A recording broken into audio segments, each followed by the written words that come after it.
तमाम बातें हमने आपके सामने रखी और शो में आखिर किस दिशा में हम जाने वाले हैं, किन विषयों पर चर्चा करने वाले हैं, उसको भी आपके सामने रखा।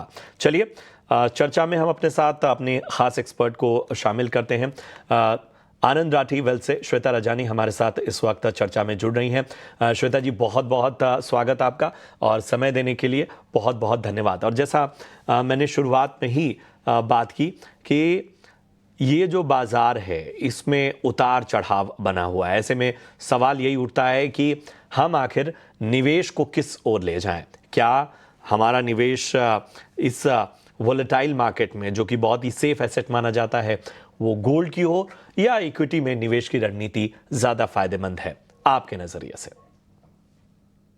जी प्रशांत जी, आमतौर पर जब हम देख रहे हैं इस तरह की गिरावट हो रही हो इक्विटी में या शेयर बाजार में, तो सवाल जरूर उठते हैं कि क्या गोल्ड होना चाहिए, क्या डेट होना चाहिए, पोर्टफोलियो में कितना होना चाहिए। लेकिन गोल्ड का अगर मैं खास करके एक गोल्ड का कैरेक्टर बताऊं, तो ये होता है कि गोल्ड एक ऐसा एसेट क्लास है जिसे हम हेज कहते हैं, अ हेज्ड एसेट क्लास। तो जब इन्फ्लेशन बढ़ी हो, जब जियोपॉलिटिकल इश्यूज बढ़ गए हों, उस समय में गोल्ड की रिटर्न बहुत अच्छी होती है। लेकिन अगर सब सही चल रहा है तो उस समय में गोल्ड इतना ज्यादा रिटर्न नहीं देता है। इसीलिए आम तौर पर जब इक्विटी होता है पोर्टफोलियो में, तो उसको कहीं ना कहीं एक बैलेंस करने के हिसाब से या जोखिम को कंट्रोल में करने के हिसाब से आमतौर पर लोग गोल्ड में भी निवेश करते हैं। लेकिन बहुत बार लोग ये नहीं जानते कि अगर हम गोल्ड की वॉलेटिलिटी, गोल्ड के प्राइसेस का उतार-चढ़ाव देखें, तो लंबे समय में वो भी इक्विटी की तरह ही आपको उतार-चढ़ाव दिखा सकता है। जैसे मैं आपको एक डेटा पॉइंट बताती हूँ। हमने 3 साल का एक, जिसे हम टेक्निकल टर्म्स में कहते हैं, रोलिंग रिटर्न देखा। मतलब किसी ने भी अगर 3 साल के समय के लिए 2001 से लेके आज तक किसी भी 3 साल के समय के लिए इक्विटी में निवेश किया हो और गोल्ड में निवेश किया हो, तो उनका एक रिटर्न, एक एवरेज रिटर्न जो बना होगा, गोल्ड में 10% का बना होगा और इक्विटी में करीबन 13% का बना होगा। अब जो जोखिम की बात आती है, जब हम कहते हैं ना उतार-चढ़ाव होता है, उसे हम टेक्निकल टर्म्स में एक नंबर से मेजर कर सकते हैं, जिसे हम कहते हैं स्टैंडर्ड डेविएशन। अगर हम स्टैंडर्ड डेविएशन देखें, तो गोल्ड और इक्विटी दोनों का ही स्टैंडर्ड डेविएशन करीबन 5.5% के आसपास का रहा है। इसका मतलब ये होता है कि हर 1% का जोखिम जितना हमने उठाया, उसके लिए मुझे कितना और एक रिटर्न हुआ, अगर मैं वो रेशियो निकाल दूं, तो वो इक्विटी का गोल्ड से बेहतरीन आता है। इसीलिए परसेप्शन रहती है कि हमें गोल्ड होना चाहिए पोर्टफोलियो में, लेकिन उतना ज्यादा गोल्ड भी नहीं होना चाहिए, क्योंकि अगर जोखिम को ध्यान में रखते हुए देखें तो इक्विटी गोल्ड से एक बेहतर एसेट क्लास हो जाता है। लेकिन अगर हम 2005 से ख़ास तौर पे तुलना करें तो गोल्ड ने इक्विटी को, मार्केट को बीट किया। तो ऐसे में जाहिर सी बात है कि लोगों के मन में बहुत सारे प्रश्न उठते हैं इन तमाम आंकड़ों को देखकर भी। अगर मैं आपके रुझान को समझना चाहूँ, अगर मैं कहूँ कि आप अपने पर्सनल पोर्टफोलियो में किसे तरजीह देंगी, तो वो क्या होगा? जी, आपने 2005 से बात करी, तो 2005 से 2012 मैं कहूंगी एक बिल्कुल अलग समय था गोल्ड और इक्विटी दोनों ही एसेट क्लासेस के लिए। 2012 के बाद अगर आप देखेंगे गोल्ड और इक्विटी की किस तरह से परफॉर्मेंस रही है, तो इस पीरियड में आप देखेंगे इक्विटी ने वापस बेहतर रिटर्न दिया हुआ है। 2005 से ही आप एक 5-5 साल का अगर ब्लॉक देख लें, तो गोल्ड में जो सबसे ज्यादा रिटर्न बनी होगी, मेरे हिसाब से वो करीबन 17% की रिटर्न बनी है। जो सबसे कम रिटर्न बनी, एक 5 साल ऐसा भी आया जहां पर गोल्ड ने खाली 2% का रिटर्न दिया। अब वही इक्विटी में अगर मैं देखूं, तो कम से कम रिटर्न जो बना इक्विटी में एक 5 साल के ब्लॉक के लिए, वो 10% था। और अगर मैक्सिमम साइड पे देखूं, तो वो भी करीबन 18-19% के आसपास का एक मैक्सिमम रिटर्न बना। तो यही मैं कह रही थी कि अगर आप 2012 से भी देख लेना, तो इक्विटी में रहना एक ज्यादा बेहतर हो सकता है, अगर आपका आप लंबे समय के लिए निवेश करना चाहते हैं। अगर आप गोल्ड चाहते हैं कि आप फ्यूचर की कंजम्पशन होगी आपकी गोल्ड की, घर में किसी की शादी होगी, उसके लिए आपको गोल्ड चाहिए हो सकता है। तो किसी भी पोर्टफोलियो में 5 से 10% का गोल्ड आप रख सकते हैं। पर वो इक्विटी को कॉम्प्रोमाइज़ करते हुए नहीं। मैं कहूँगी इक्विटी की एलोकेशन आपकी जैसे आपके पास 10 साल का समय है, तो आप करीबन 70-75% इक्विटी तो रखें ही, जो बाकी का 20-25% आप शायद गोल्ड में रखते।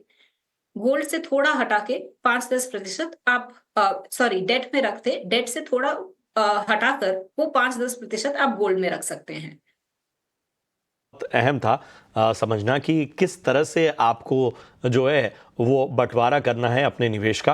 अ, इस बार की रैली में ख़ास तौर पे जो चीज़ हम देख रहे हैं वो है कि गोल्ड और इक्विटी लगभग एक साथ चल रहे हैं और दोनों की रैली काफ़ी स्ट्रेच्ड है। एक एक्सपर्ट के नज़रिए से श्वेता जी, क्या इसकी वजह मान रही हैं आप? जी। हाँ, आपने जैसे कहा ना पिछले कुछ समय में गोल्ड और इक्विटी दोनों ही ने काफ़ी सिमिलर रिटर्न दिए हुए हैं। वो इस तरह से है क्योंकि अगर आप देखेंगे तो जियोपॉलिटिकल इश्यूज़ काफ़ी चल रहे हैं। आपके मिडल ईस्ट के क्राइसिस हो गए, आपके रशिया यूक्रेन वॉर हो गए, काफ़ी सारे ऐसे इवेंट्स थे। जैसे इंडिया में इलेक्शन थी, यूएस की इलेक्शन थी, तो जब कोई की इवेंट्स होते हैं, उस समय पे गोल्ड काफ़ी अच्छा रिटर्न देता है। इक्विटी भी क्योंकि आपके फंडामेंटल्स इतने अच्छे चल रहे हैं, इकोनॉमी आपकी देखें तो अगर 6.5-7% से ग्रो कर रही है, कंपनियों की प्रॉफिट्स भी आ रही थी, अच्छी खासी आ रही है। इसीलिए इक्विटी ने भी जो रिटर्न डिलीवर करना चाहिए वो आपको दिया है। तो इस समय में दोनों ही मैं कहूँगी कि लगभग काफ़ी अच्छे रिटर्न दे रहे हैं। लेकिन एक और चीज़ यहाँ ध्यान में रखें कि देखिए गोल्ड है तो एक कमोडिटी। अब कमोडिटी में अगर हम डिमांड सप्लाई देखें तो वैसे सप्लाई की तो कोई कमी है नहीं गोल्ड की, लेकिन डिमांड जब हम देखते हैं तो गोल्ड की डिमांड आती है एक तो सेंट्रल बैंक जब खरीदती है या कोई कंज्यूमर खरीदता है, ज्वेलरी हम लेते हैं या हम इन्वेस्टमेंट के तौर पे लेते हैं। तो सारा ही डिमांड अगर मैं मिला के देखूं तो पिछले 2 साल पहले करीबन 4,700 टन की डिमांड थी। पिछले साल करीबन शायद 4,400 की डिमांड थी। अब तक की जो आई है 3,800 की टन की डिमांड रही है गोल्ड की। तो डिमांड उतना नहीं हो रहा है गोल्ड का और उतना ही करीबन एवरेज रहा है। तो इसीलिए अगर डिमांड आपकी नहीं बढ़ रही और सप्लाई में वैसे कोई कमी नहीं है तो गोल्ड का आगे जाके भी रिटर्न आने की उतनी अच्छी रिटर्न आने की उम्मीद हमारी नहीं होगी। तो ये एक विश्लेषण आपने कई जियोपॉलिटिकल टेंशन और डेवलपमेंट्स की बात की, तो मैं बहुत ही स्पेसिफिकली अमेरिका में नई सरकार की जो तमाम संकेत थे और उन सारी चीज़ों के बीच बात करूंगा और इस नज़रिए से ट्रेड को लेकर भी थोड़ी अनिश्चितताएं बनने लगी हैं। बहुत सारी जाहिर सी बात है कि ये नई गवर्नमेंट एक अलग तरह से भारत के साथ व्यवहार और व्यापार रखेगी। एक एक्सपर्ट के नज़रिए से इस पूरे डेवलपमेंट को कैसे देख रही हैं आप और कितनी फिक्र करनी चाहिए इस बदलाव की? जी बिल्कुल सुनने में तो यही आता है कि हो सकता है हम हमारे जो ट्रेड रिलेशन हैं जो टैरिफ आ सकते हैं नई गवर्नमेंट आने के बाद ऑफ कोर्स देखना है कि कितना इम्पैक्ट आ सकता है। लेकिन अगर मैं इंडिया स्पेसिफिक की बात करूं तो काफी हद तक हम एक कंजम्पशन ड्रिवन इकोनॉमी है। तो काफी सारा जो हम प्रोड्यूस करते हैं मैन्युफैक्चर करते हैं अगर कंजम्पशन के हिसाब से देखें तो काफ़ी कंपनियों को फ़ायदा होता है।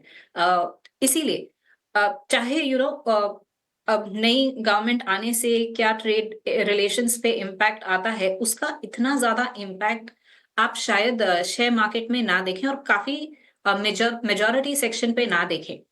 तो मैं कहूँगी इतनी घबराने की बात नहीं है और जी जो नई सरकार आई है, वो एक ग्रोथ फ़ोकस्ड नज़रिए से आई है और जब उनका फ़ोकस वो है तो दोनों ही यूएस और बाकी देशों के लिए भी जहाँ उनकी अच्छी ट्रेड रिलेशंस हैं काफ़ी अच्छा हो सकता है। सो मैं इंडिया स्पेसिफिक कहूँगी इतनी घबराने की बात नहीं है। अगर हम 3-4 साल का समय देख रहे हैं इक्विटी में निवेश करने के लिए तो जो हम डबल डिजिट की एक्सपेक्टेशन रखते हैं इक्विटी से, वो ज़रूर आ सकती है। चलिए एक और जो कह सकते हैं ना डिजिटल एसेट जो अपनी ओर ध्यान खींच रहा है वो है बिटकॉइन। 1 लाख के करीब पहुंच गया और ये तूफानी तेजी बड़ी कम टाइम स्पैन में हमें देखने को मिली है। एक बहुत बड़ी वजह यह है कि इस बिटकॉइन को जाहिर सी बात है कि ट्रंप जो है डिजिटल एसेट की वकालत करते रहे हैं और बड़ा इसे उस लिहाज से भी बड़ा अहम माना जा रहा है। अगर हम बिटकॉइन को देखें तो और इक्विटी की तेजी, इसके कनेक्शन को कैसे देखा जाए? क्या आपको लगता है कि आने वाले वक्त में इक्विटी से कुछ शिफ्टिंग नजर आ सकती है? हाँ, देखिए अगर आज के दिन हम इंडियन निवेशकों की बात करें, तो ये आरबीआई का एक हाउस होल्ड सेविंग्स का डेटा आता है। उसके हिसाब से जहां हम देख रहे हैं आज के दिन पर करीबन 50% फिजिकल एसेट्स में है, जिसमें रियल एस्टेट, गोल्ड, सिल्वर ये सारे आ जाते हैं। इक्विटी की जो एलोकेशन है आमतौर पर इंडियंस की, वो करीबन 7.5 से 8% की है। अब अगर मैं वर्ल्ड का एवरेज देख लूं तो वो करीबन 25% के आसपास इक्विटी में होते हैं। और उसके बाद इसीलिए आपने देखा होगा इंटरनेशनल इन्वेस्टर्स बिटकॉइन और दूसरे इंस्ट्रूमेंट्स में निवेश करना देखते हैं। इंडिया की सिचुएशन तो ये है कि आज के दिन पर हम फिजिकल एसेट्स और डेट में जो हैवी है वहां से थोड़ा थोड़ा इक्विटी पे शिफ्ट हो रहे हैं। अब आज अब जाकर लोग समझने लगे हैं इक्विटी को as an asset class. Investor education थोड़ा बड़ा है तो वो समझ के समझदारी से इन्वेस्ट कर रहे हैं। तो यहाँ से बिटकॉइन पे जाना मुझे नहीं लगता कि वो शिफ्ट होगा। आज के दिन पे तो 8% से करीबन आप 10-15% की इक्विटी पे चले जाएं तो वो ही पोर्टफोलियो में काफी अच्छा रिटर्न लोगों को दे देगा। तो मेरे हिसाब से मेरी राय तो यही रहेगी कि इक्विटी एलोकेशन होना चाहिए। बिटकॉइन एज एन इंस्ट्रूमेंट अगर हम देखें तो उनमें तो उतार चढ़ाव बहुत ज्यादा रहा है। और एज अ करेंसी वो सब जगह एक्सेप्ट भी नहीं होता आजकल, कई कई देशों में वो रेगुलेटेड भी नहीं है अब तक। और तो एकदम दूसरे एक्सट्रीम पे अब निवेशकों को नहीं जाना चाहिए। अहम बात। और शायद हमने हर पहलू को श्वेता जी टच किया इस पूरी चर्चा में। हमने तमाम शंकाओं को भी उठाया, हमने तुलना भी की, कंपैरिजन भी किया और इसके साथ ही आपकी रणनीति क्या होनी चाहिए इस बाजार में और इस पूरे माहौल में, वो भी आपके सामने स्पष्ट रखा। उम्मीद करते हैं कि ये चर्चा आपको पसंद आई हो। चलिए श्वेता जी, आप बने रहिए हमारे साथ। बहुत सारे सवाल हमारे दर्शकों के आए हुए हैं तो उन सवालों को लेकर आएंगे जिसका समाधान आप देंगी इस छोटे से ब्रेक के बाद।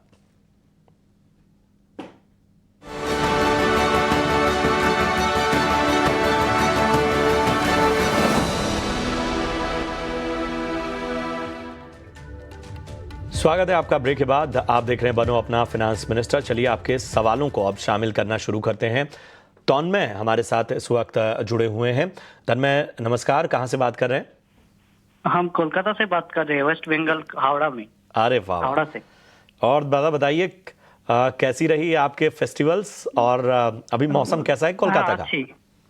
कोलकाता काफी कुछ ठंडे है, कुछ गर्मी है। अच्छा। ज्यादा ठंडा नहीं है। मुझे तो कोलकाता बड़ा पसंद है। भौजीहारी मन्ना मुझे याद आता है। बहुत सारे मित्र भी मेरे वहाँ पे हैं। बड़ा ही प्यारा खूबसूरत शहर, कल्चर और म्यूजिक, रविंद्र संगीत, न जाने कितने रंग लिए हुए। तो तन्मय दा बताइए क्या आपकी मदद की जाए, आपका सवाल क्या है?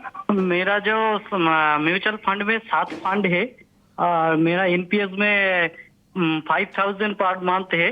अच्छा। मेरा म्यूचुअल फंड में जो 7 फंड है वो अच्छी है क्या? मैं 20 इयर्स इन्वेस्ट करना चाहती हूँ। अच्छा, ठीक है, ठीक है।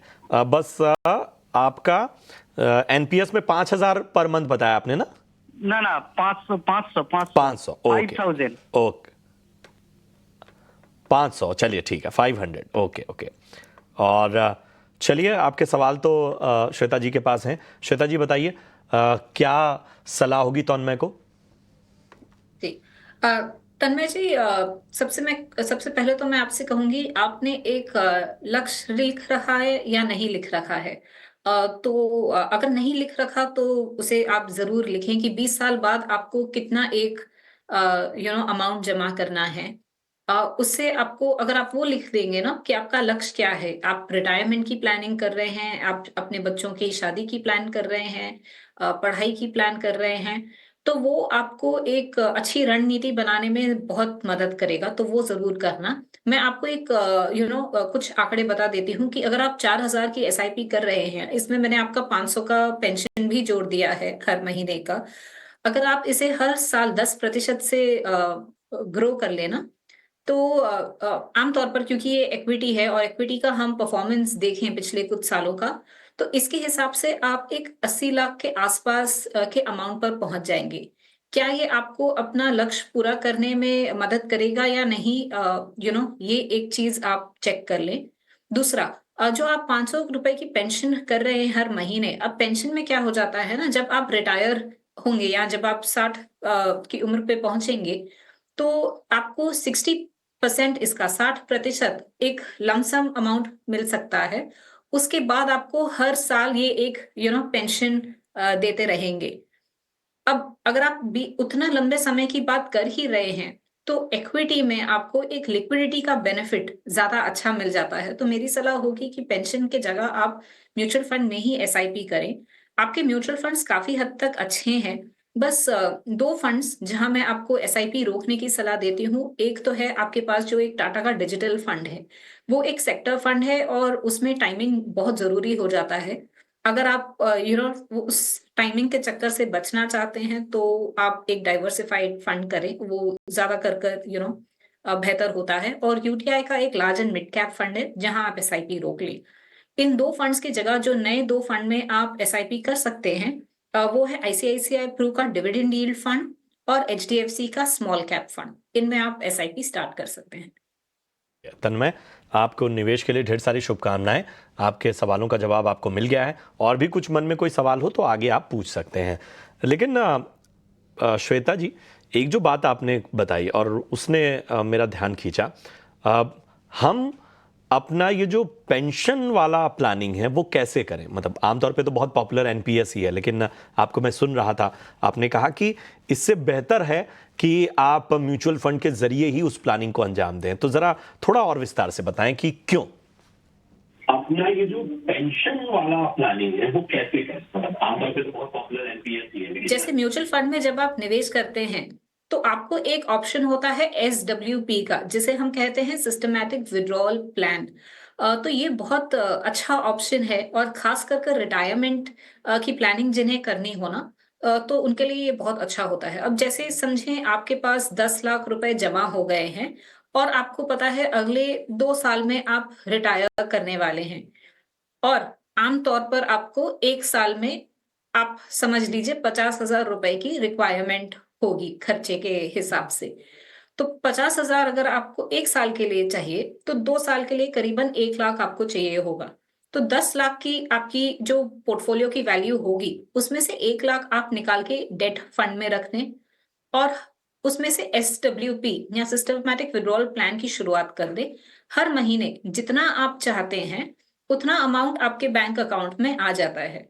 तो इस तरह से अगर आप प्लानिंग करेंगे ना, तो अगर किसी महीने ऐसे हो गया कि आपको थोड़ी ज़्यादा रकम चाहिए, तो वो भी आप रिडीम करके निकाल सकते हैं, जो एनपीएस में आप नहीं कर पाएँगे क्योंकि वहाँ आपको एक फिक्स्ड अमाउंट ही आना है हर महीने। कभी कोई मेडिकल इमरजेंसी हो गई, तो वो आप म्यूचुअल फंड से ज़्यादा भी निकाल सकते हैं। और क्योंकि ज़्यादा करके आप इक्विटी में रख रहे हैं, खाली अगले 2 साल की रिक्वायरमेंट आपने डेट में रखी होगी, जो आपकी पोर्टफोलियो की ग्रोथ होगी, वो भी ज़्यादा अच्छी होगी एक एनपीएस के कंपैरिजन में। तो ये बहुत ज़रूरी, तो क्योंकि बहुत सारे निवेशक शायद इस कंफ्यूजन को नहीं समझ पाए होंगे। गोपाल चंद्र डे साहब हमारे साथ इस वक्त जुड़े हैं। गोपाल जी नमस्कार, कहाँ से बात कर रहे हैं? नमस्कार, हम हावड़ा से बात कर रहा है। हावड़ा। क्या बात है, आज तो सब कलकत्ता और बंगाल के हमारे निवेशक जुड़ रहे हैं। दादा बताइए किस तरह से मदद की जाए? कनेक्शन ही नहीं मिले। जी हम जी जो तीन में निवेश किया है उसके बारे में थोड़ा राय चाहते हैं। हमने जो निवेश किया, हम नया है म्यूचुअल फंड में, जी जी तो हमने सही किया कि नहीं ना, और कुछ आप सलाह दीजिएगा। और दूसरा कुछ फंड में फिर हमको 10 लाख इन्वेस्ट करना है, उसके बाद 1 साल के बाद फिर 10 लाख इन्वेस्ट करना है। ठीक है दादा, ठीक है। और हमारा एज है 54 ईयर्स, हम अच्छा। 59 से रिटायरमेंट लेंगे वैसा अच्छा, हिसाब से। चलिए, कौन सा आपने- फंड मेरे आपने- लिए सही होगा? ओके, क्या करते हैं दादा? हम बिजनेस करते पेंट्स का, टेंडर का, अरे एशियन वाह। पेंट का सब टेंडर का बिजनेस चलता था। वो लोग अभी रिसाइकलिंग कर, अभी बाजार पेंट का सब टेंडर का बिजनेस चलता है। क्या बात है, क्या बात है दादा। लेकिन तारीफ करनी होगी आपकी। आमतौर पे लोग 60 की उम्र में रिटायर होते हैं आजकल तो, लेकिन आप जी जी, चलिए, अब ज़रूर आपकी मदद की जाएगी। स्नेहा बताएं, क्या माफ़ कीजिएगा, श्वेता बताएं क्या इनको राय होगी?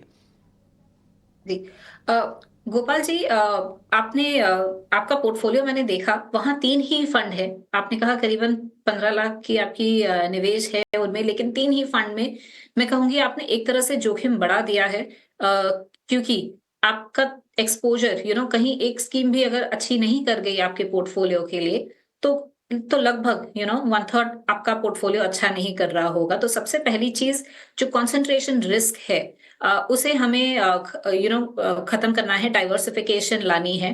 तो कुछ और फंड्स आप अपने पोर्टफोलियो में जोड़ लें, करीबन 3-4 फंड्स और जोड़ लें शुरू करने के लिए। और जैसे जैसे अगले साल अगर आप और फंड्स निवेश कर रहे हैं तो 1-2 स्कीम और जोड़ देना। जो आज के दिन पे आपके पास 3 स्कीम्स हैं, उसमें से खाली एक स्कीम के लिए मैं आपको कहूंगी कि वहां से आप निकल जाएं, जो एडलवाइज की मल्टी कैप फंड है। उसके जगह पर आप जो 3-4 फंड्स ऐड कर सकते हैं अपने पोर्टफोलियो में, मैं कहूंगी आईसीआईसीआई प्रू का डिविडेंड यील्ड फंड, डीएसपी का इक्विटी अपॉर्चुनिटीज फंड है, आदित्य बिरला का स्मॉल कैप फंड, और एक मल्टी कैप फंड आप चाहें तो और जोड़ सकते हैं अपने पोर्टफोलियो में। एचडीएफसी का स्मॉल कैप, आदित्य बिरला का मल्टी कैप, ये 4 स्कीम्स में आप थोड़ा डाइवर्सिफिकेशन कर लें। ठीक है गोपाल जी, ये आपको सलाह मिलती हुई, और भी कुछ मन में सवाल होगा तो ज़रूर हमसे संपर्क कीजिए। एक चीज़ मैं समझना चाहता हूँ श्वेता, आम तौर पे अगर कई बार जो होता है, रिस्क को लेकर लोग कंफ्यूज रहते हैं, जैसे आपने जिक्र भी किया इनको सलाह देते हुए कि इनका रिस्क बड़ा है। ये कैलकुलेशन कैसे की जाए कि रिस्क एपेटाइट जो है वो क्या उससे उम्र का कनेक्शन है, उसका क्या आपके गोल से कनेक्शन है? ये आमतौर पे क्या कोई एक फॉर्मूला है या इसका एक सेट करने की कोई चीज़ है? जी बिल्कुल। और इसके लिए सबसे जरूरी हो जाता है कि आपका जो लक्ष्य है, आप उससे मैं कहूंगी एक जगह आप नोट डाउन कर लें। और जब आप लक्ष्य बना रहे हैं, तो कितने समय के लिए आपको और कितना अमाउंट चाहिए रहेगा, ये जानना, ये लिखना बहुत जरूरी होता है। मैं एक उदाहरण देती हूँ आपको। समझिए आपको 5 साल बाद घर खरीदना है, जिसके लिए आपको 50 लाख की डाउन पेमेंट चाहिए होगी। तो ये एक तरह का लक्ष्य हो गया। अब ये 5 साल नहीं होके 6 साल भी हो गया, समझ लीजिए 5 साल के अंत में मार्केट अच्छा नहीं कर रहा, तो आपको 1 साल और डिले करना हुआ। तो ये हो जाता है एक तरह का लक्ष्य। अब इसमें जोखिम लेने की क्षमता आपकी बढ़ जाती है। एक तो आपके पास 5 साल का समय है, दूसरा वो जरूरी नहीं कि 5 साल के अंत में आपको वो पैसे चाहिए ही होंगे। आप उसे 6 महीना 1 साल डिले भी कर सकते हैं। दूसरा हो गया कि 5 साल के बाद आपको पता है कि आपको अपने बच्चे की पढ़ाई के लिए कॉलेज की फीस देनी होगी, जिसके लिए आपको 10 लाख चाहिए होंगे। ये आप डिले नहीं कर सकते। तो यहाँ पर आपकी जो जोखिम लेने की क्षमता है थोड़ी कम हो जाती है, बिकॉज़ आपको पता है 5 साल के अंत में आपको वो पैसे चाहिए ही होंगे किसी भी हालत में। अ, तो यहाँ पर एक केस में मैं कहूँगी आपके पास शायद 70% की इक्विटी हो सकती है। दूसरे केस में आपको शायद 75 से 60% की इक्विटी रखनी होगी पोर्टफोलियो में।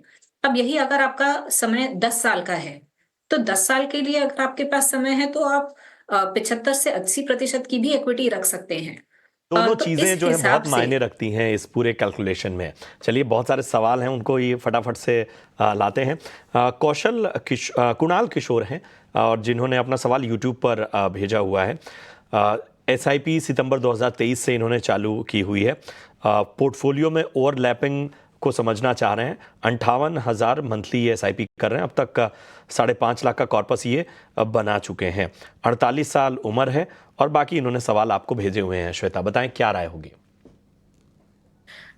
कुणाल जी, आपके पोर्टफोलियो में वैसे तो आप जो SIP कर रहे हैं, आपका जो लक्ष्य है आप उसे आसानी से अचीव कर सकते हैं। करीबन जो दोनों ही लक्ष्य आपने कहे हैं, रिटायरमेंट के और घर के लिए, बच्चों की पढ़ाई के लिए, आप करीबन जिस हिसाब से निवेश कर रहे हैं, स्टेप अप कर लेंगे अगर 10% का, तो 3 करोड़ के आसपास पे आपका एक वैल्यू हो जाएगा। आपके पोर्टफोलियो पर मैं आती हूँ। पोर्टफोलियो में वैसे बहुत ज्यादा फंड्स हैं, तो एक डाइवर्सिफिकेशन तो है पोर्टफोलियो की, लेकिन कुछ कैटेगरीज हैं जो आप अवॉइड कर सकते हैं। जैसे आपके पोर्टफोलियो में बैलेंस फंड है, इंडेक्स फंड है। तब आमतौर पर देखा गया है कि जो एक्टिवली मैनेज्ड फंड होते हैं, वो इंडेक्स फंड से आपको करीबन 1 से 3% की ज्यादा रिटर्न दे सकते हैं। तो एक्टिव फंड में रहना ज्यादा बेहतर होता है। उसी तरह से जो हाइब्रिड फंड है, उसमें इक्विटी डेट दोनों होता है। ये आपका खाली इक्विटी का पोर्टफोलियो है, तो अगर आप प्योर इक्विटी फंड में निवेश करेंगे तो वो आपको थोड़ा ज्यादा बेहतर रिटर्न देगा।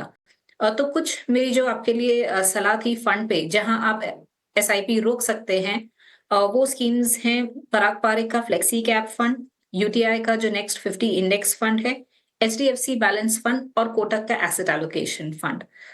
ये 4 फंड्स आप रोक के इनके जगह पर आप HDFC का फ्लेक्सी कैप फंड, क्वांट का लार्ज कैप फंड अपने पोर्टफोलियो में जोड़ सकते हैं। तो आपको एक स्टाइल की डाइवर्सिफिकेशन भी मिल जाएगी। चलिए कुणाल जी, उम्मीद करते हैं कि आपके तमाम शंकाओं का समाधान आपको मिल गया होगा। फिलहाल श्वेता जी, बहुत बहुत शुक्रिया हमसे जुड़ने के लिए और तमाम हमारे निवेशकों का मार्गदर्शन करने के लिए और निवेश की इस यात्रा में तमाम जो शंकाएं थी उसका समाधान करने के लिए। चलिए यहाँ रुकेंगे एक छोटे से ब्रेक के लिए। ब्रेक के उस पार आपके लिए लेकर आएंगे एक खास बातचीत, ज़रूर सुनिएगा। बहुत काम की बातचीत है इस छोटे से ब्रेक के बाद।